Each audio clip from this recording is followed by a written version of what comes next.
diving in here into the panic meter headed into week 7. This is a segment that we do on a weekly basis. We rate teams based off of how nervous their fans should be following a loss in the previous week. 1 being no worries whatsoever, they are sitting comfortably, and 10 being hitting the panic button and having to make a drastic change. So the first team, as we always do, the loser of Monday Night Football. This week it was the New York Jets, who lost, but I do still feel better about them headed into last week as opposed to this prior week, where obviously the Davante Adams trade changes a whole lot of things in this as a whole, considering the fact that I do think that their roster as a whole just got better in this past week, which is definitely something that the Jets should be feeling optimistic about internally. Obviously, a loss is a loss, and it's hard to come away with too many moral victories, but last week I had them at an 8 coming off of what was a much uglier loss, in my opinion, to the Vikings in London. At least this past week they showed some optimism of an offense, and there are going to still be steps that need to be taken, and I still don't think that the addition of Davante Adams necessarily fixes everything. That offensive line has not done a good enough job protecting Aaron Rodgers. I am somebody who is a little bit more on the optimistic side about what this O-line can eventually provide. They've had a little bit of instability, specifically at that right tackle spot where it was Morgan Moses dealing with an injury that he was missed the past couple of weeks. Olu Fashanu was taking over in that time. 3 new offensive linemen to start this year, and I think overall a talented group. So I do feel like the Jets can improve offensively as they move on from here. I think there are holes still on both sides of the roster. This is not a team that I consider to be a true Super Bowl contender, but now it at least feels like the Jets are headed in a more positive direction and they can make a real play at the playoffs despite a 2-4 start. So I have the Jets a little bit more on the concern side. Last week I had them at an 8. This week they actually improve a little bit. Even despite the loss, I have them at a 7.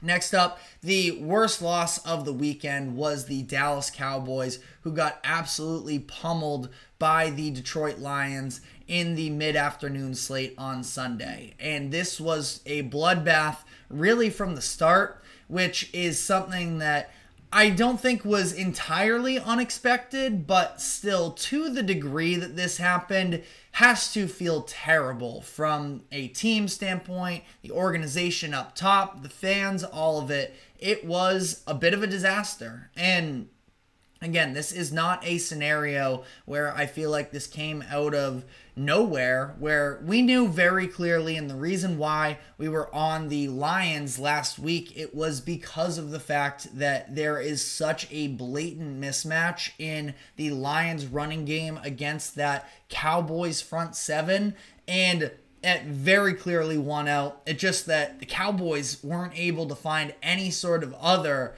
realm of optimism in this game either. And the Cowboys, I have them at a 7, similar to the Jets. Now, these two teams, I do feel I would say better about the Jets as a team as a whole. But the bright side for the Cowboys is that their division is still very much in reach, where it's the Commanders and the Eagles ahead of them right now. I think that both of those teams are probably better than Dallas is, but I also think that it is pretty possible that I think that every one of those teams has flaws. It's not like there is a clear-cut winner of that division in the NFC East in front of us, and we're going to be talking about the Commanders here in a moment, but I think that the Cowboys, they have a lot of areas that they need to improve. Now, some of those will be aided by getting some players back from injury. Brandon Cooks on offense, some key members of their defense, Micah Parsons, Deron Bland, DeMarcus Lawrence.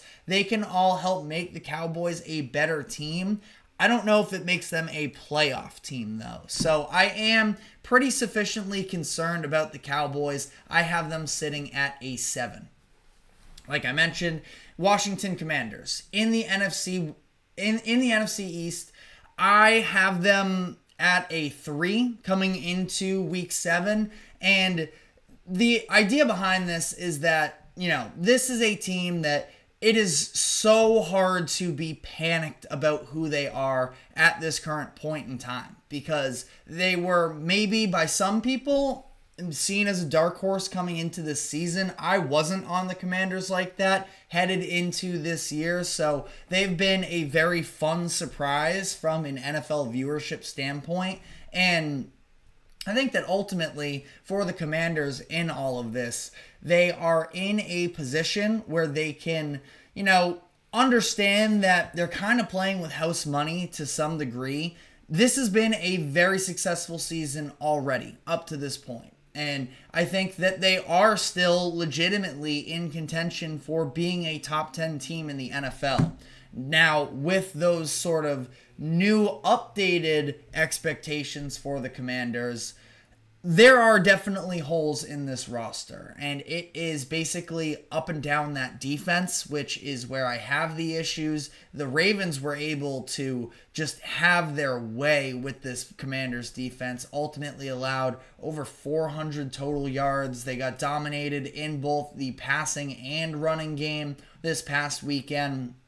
I do think that their secondary is a genuine concern as a whole. And for their front 7 to be ran on like they did, it was 484 yards allowed total, 308 passing, 176 on the ground. So the Commanders, there's no panic for the most part in terms of, what the direction of this team is moving forward. But in terms of this season and being now a playoff contender, I do think that there are issues with the roster. I mentioned the defense, and again, that secondary, which they have to go out, and even if it's a middling cornerback, I saw a mock trade for Jonathan Jones of the Patriots, like even something like that I think would be worthwhile for the Commanders to invest a little bit more into their secondary here. But the other part of it as well is that the offense, I don't think that there really are all that many.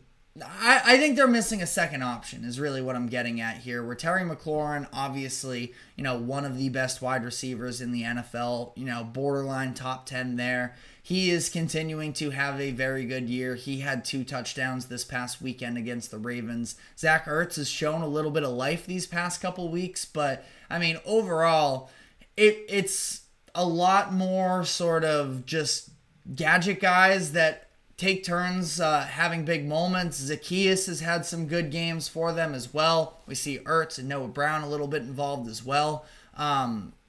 But they are missing that wide receiver too, which has been clear since preseason, since they traded Jahan Dotson.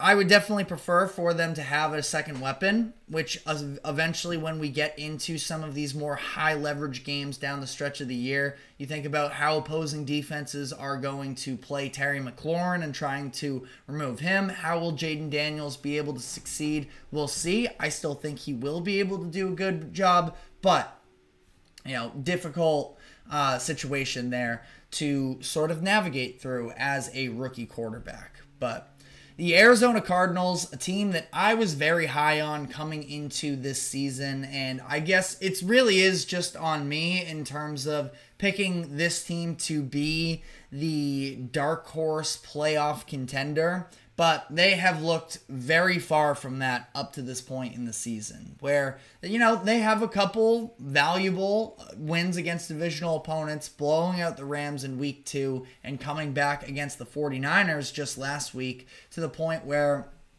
the Cardinals are a team that, they're still not out of it entirely, but my concerns with them sort of lie in 2 of the most important spots, and that is, at least to some degree, Kyler Murray at quarterback and with Jonathan Gannon as the head coach, where it's not like either one of them should be losing their jobs up to this point in the year. Because, again, for the most part, expectations were pretty low for Arizona. I was high on them, but that's just sort of me internally. They knew this was going to be a little bit of not quite a rebuild, but, definitely at least a retooling. And I think it's been kind of concerning what we've seen from Kyler Murray up to this point. And not to the point where, again, he's been a disaster. Do I love the contract? No, not necessarily, but it's definitely not a top 3, probably not a top 5 worst quarterback contract in the NFL. So, there are flaws there, sure, but it's something that they can put a competent team around him and be competitive. And the Cardinals have shown an ability to be competitive even in a number of these losses. This past weekend against the Packers was not that. They were dominated on both sides of the ball, and I am, again, given my expectations preseason for them that they could be a dark horse playoff team, I'm definitely disappointed there. But the panic level as a whole, I think it probably sits around a 7, which is where I have them at this current point, considering the fact that this season seems like it might be getting away from them. Still early in the year, and it's still very possible for them to work their way back into it. But truthfully, I don't think that there is any chance within reason, barring anything crazy happening, that they overtake the 49ers to win their division. So then they're competing with a number of these teams for the wild card spot. And you look at the NFC, feels like it's dominated by that NFC North division at this point. The Packers, the Lions, the Vikings, the Bears. I think that they get a division winner and at least 2 wild card teams in there. And everybody else is just sort of duking it out for that 7 seed, or at least that 7th spot. Seeding itself is sort of a different conversation there. And it's possible for the Cardinals, but at this point, I'm not very confident in them to be able to pull it off, so I have them at a 7. The Seattle Seahawks, one of their divisional rivals. Seahawks, a little bit in a similar situation, I suppose. They're a step behind in terms of the divisional race. The 49ers did beat them. That's something that the Cardinals do have over the 49ers and over the Seahawks, I suppose, to some degree as well.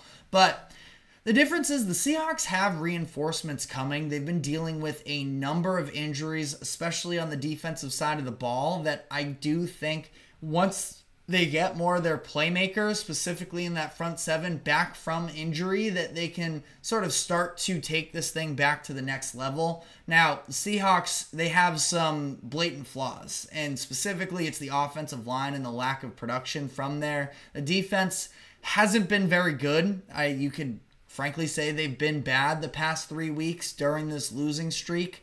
And the times that they've looked good, they have beaten Bo Nix in his first career start and 2 quarterbacks that are no longer starting quarterbacks in the NFL just a few weeks later. So that is something to definitely take into consideration with the Seahawks team. I was thinking of having them at a 6. I ultimately bumped them down to a 5 because ultimately when you're talking about panic, I mean, the Seahawks kind of, they've won the games they should have up to this point in the year, and I don't think that any one of these games, I suppose the Giants loss is definitely a bad one, but for the most part, the Seahawks aren't far off of what their preseason expectations are, and they have a chance to be better should they get healthy. So I'm in the middle with them. I have them at a 5. I think it's very possible that they do put together a run for the playoffs, but they're going to need to be better defensively, or be better more so offensively on that line of scrimmage, get Kenneth Walker more involved,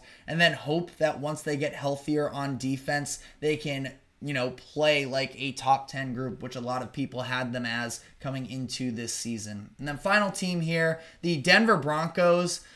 I think the Broncos are pretty all right, all things considered.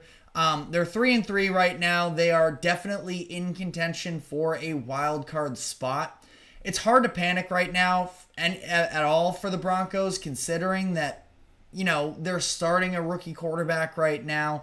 Do I think the Bo Nix is the most talented quarterback, especially first-round quarterback that we've seen drafted in recent years? No. But he's shown signs of promise. I thought he was pretty good in that Raiders win week 5. Last week, it was a really slow start for the Broncos that they couldn't overcome, but you saw some flashes from Nix in the second half to make that game a little bit more competitive. And I think that just seeing, signs of improvement from Bo Nix ultimately is where this franchise should be at. Now, pressure's amped up a little bit more because that defense has been so excellent to begin the year that now there are a little bit more expectations with the Broncos. And under Sean Payton, I mean, you do kind of think that you have a shot at being competitive anytime you have a Hall of Fame caliber coach on your sideline for you. So, as of right now, still a very early season. I think that this offense could continue to come a long way. I have them at a 4 right now. I am less worried about them than I am worried. But let me know what your thoughts are in the comment section, as we are going to be taking a quick break. And when we come back on the other side, I want to talk about the Green Bay Packers a little bit more closely and talking about where they currently stand in the NFL after a dominant win over the Arizona Cardinals. So we're going to be diving into that. But before we do so, we are going to take a quick break. Do not go anywhere. We will be right back.